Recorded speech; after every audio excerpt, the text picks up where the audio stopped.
Hello and welcome to Mixed Chat, the podcast where we dive into the fascinating world of aviation with top experts.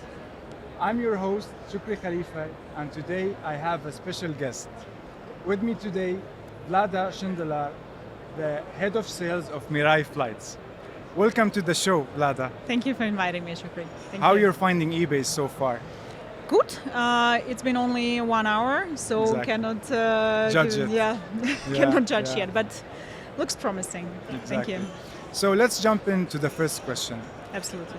So speaking of MIRAI Flights, how do you describe your platform and how does it differentiate from the traditional private jet brokers?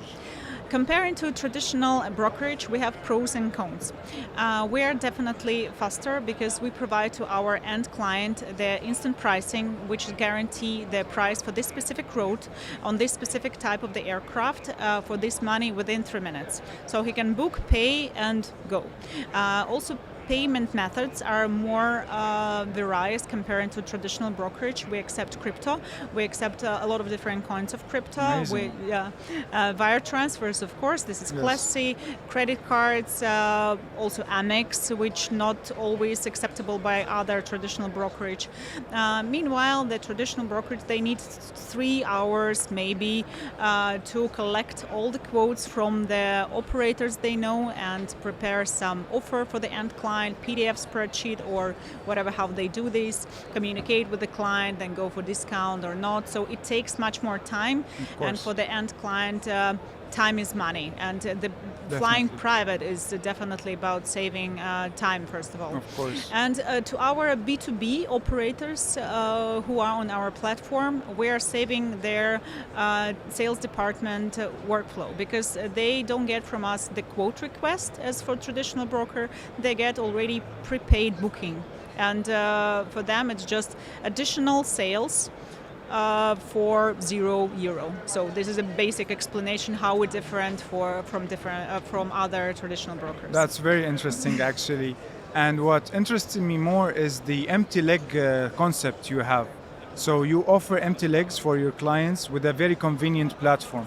Can you tell us more how you can offer it in a very fast manner and also make sure that the client gets it in a most convenient and cost-effective price? So empty legs itself for the end client are most cost-effective way of traveling private because these are empty, let's say, flights, which anyway will fly on this road. Positioning, repositioning to the home base, repositioning to cheaper parking, repositioning from the main customer flight back and forth. So all these things, the aircraft has to go there, and he sometimes can, sometimes cannot take a passenger on board with a heavily discounted price. Yes. And we do the offers you see on our platform. We take the schedule of our partners. Okay. We know from Leon, Flex, and Skylex which are empty. We know the discounted model from our operator partners, and this is how we publish it on our platform. So they don't have to send us. This is also convenient for the operators. They don't have to send us Excel spreadsheet, emails, and sometimes maybe you saw on LinkedIn available empty legs.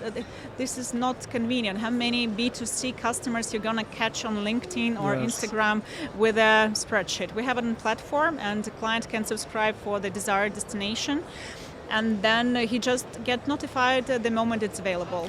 The good thing that you have an app as well, the website. Yes. So both. on the app you can get notified, for example, if I want to know what's the latest empty leg offering you are putting, right? Yes, and we're now doing the notification about price change. So sometimes empty legs getting cheaper the closer the date, and this you also get a notification. That's an advantage for your clients. Okay. So you talked about MIRAI Flight, and I can see the difference. But speaking of a digital and a platform that is differentiate itself from other players in the market, what kind of challenges you have faced to promote your platform in the market? And again, I will talk for B2B and B2C different ways, and this is really conservative market. Operators are really conservative. They came from the industry which are not get used to a lot of technology. And for them it's always a new platform, and especially when you mentioned empty legs, they say like, okay, so many people from ex-university came with an idea just to sell empty legs because they think it's so cheap and easy, and this is saving environment and so on. But this is not the case. Yeah, for the operators, they care about extra profit margin and revenue they can get from the platform without any extra payment, and this is exactly what we are providing for them. And we also had experience in aviation, our founders, and we are not a startup who came from tech university, decided like, what is this aviation? So we had experience in different areas of business aviation, and that's why we realized like, okay, this is the problem now of the market, the time. Because we need to bring to more people the advantage of traveling private, and it's not about luxury, it's about time saving and spending more time with your loved ones or business, and you don't have a layovers. It's completely different business and type of traveling which we have to educate the people. And some of the operators, they're like, okay, we have 2 aircrafts and we don't want to have any extra platform. This is a challenge, and we're still facing this one, but by educating and showing how it works, and then word of the mouth, some operators happy with us, he go and speak with the other, and they say, maybe I should also try.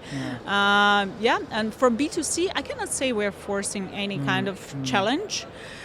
And for B2B, you're seeing increasing number of operators using your platform to advocate their presence. Yeah, they're joining, and comparing to 2 years ago when we started to publishing everything for our B2C, when we launched the product, it's different now, absolutely different. We had absolutely booked schedule for our B2B head of B2B Anastasia 2 weeks before EBACE. Her schedule was fully booked.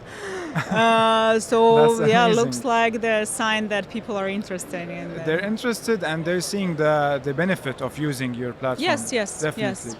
And B2C, there always will be people who are into conservative way of getting a PDF spreadsheet and talking to the traditional broker, and there's going to be the market who are into app and website. It's absolutely okay. We have plenty of fish in this sea. Good, that's good. I'm happy to hear that, actually. I can see that in the market there's always, as you said, 2 kind of sectors, or let's say 2 kind of parties. One who prefers the traditional way of doing stuff, and of course the more advanced cutting edge technology that you are using. And speaking of the cutting edge technology, we know that sustainability is a big concern now in the aviation industry. So what kind of measures MIRAI Flight is taking in that essence? Like, are you having raising awareness, for example, or you have your own way of promoting sustainable practices in the aviation industry? I think in business aviation industry in general, we should educate people more, and even on the events like this, that business aviation, it's not the core evil of sustainability. Like, we're doing really a lot, and on our platform you can choose if you want manual in chat the SAF fuel, and you can fly empty legs, which is also quite sustainable to use this. If your schedule is flexible, you can do this and fly only empty. What else?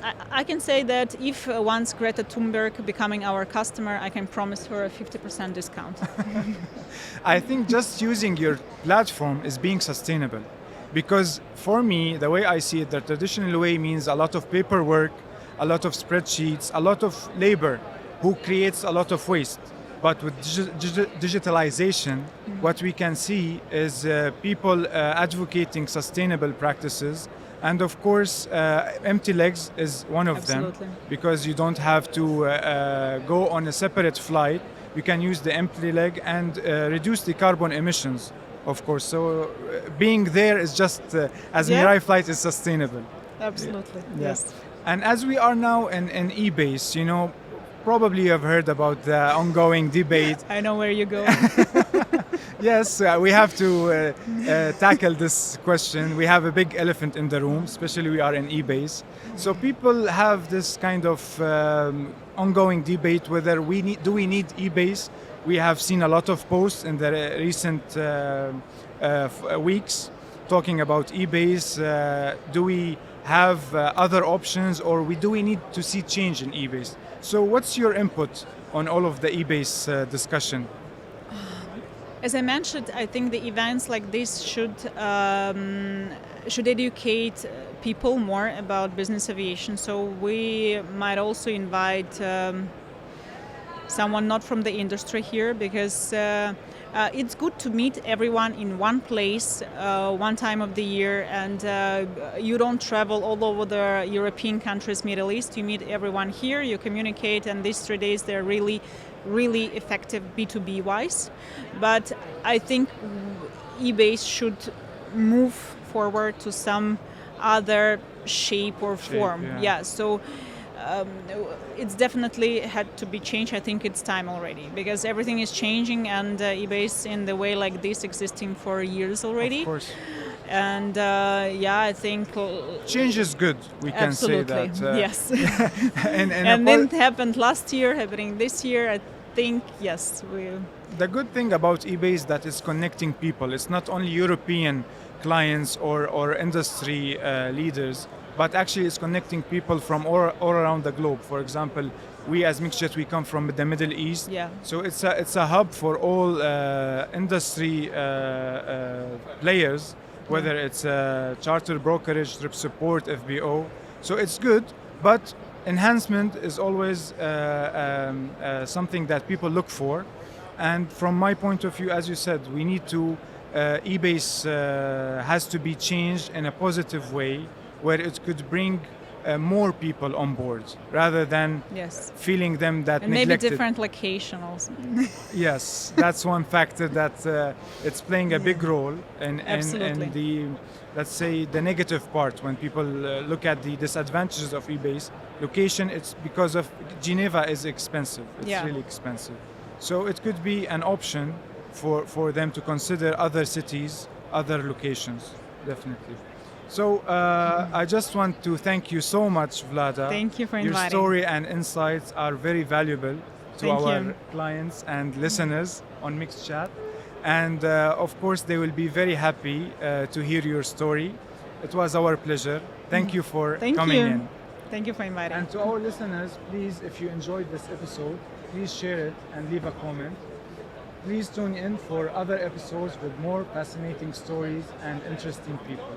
Until next time, fly high and safe travels.